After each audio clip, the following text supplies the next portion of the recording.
Dito nga kami nag-lunch sa may KFC at ayan naman yung kaibigan ko. Kung makikita nyo, sinesecure niya na yung gravy at nagre-refill na nga kahit wala pa yung order namin.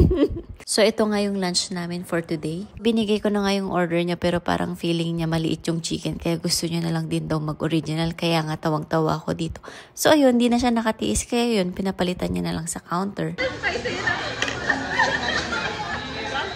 Actually, itong lunch namin late na kasi may dinaanan muna ako tapos nagpasama ko sa kanya.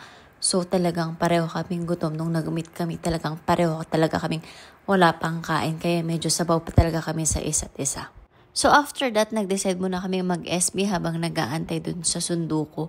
So ang usual order ko is iced coffee, itong caramel macchiato. Itong friendship ko naman for the matcha siya kasi babae siya ngayon. Cheers! Siyempre, hindi mawawalang aking paboritong cheesecake New York. O, diba? Kala mo endorser. Dahil matagal nga kaming hindi nagkita, lumalabas ang aming pagiging marites. So, huwag kayong judgmental dyan. For sure, kayo din kapag nagkita kayo ng mga friends nyo. At pag ganyan na nga ang posisyon ng katawan nyo, talagang alam mong juicy na nga ang pinagchichismisan at pinag-uusapan nyo. Kaya, ayan, o, diba? Lumalabas kung sino ang mga mosang talaga.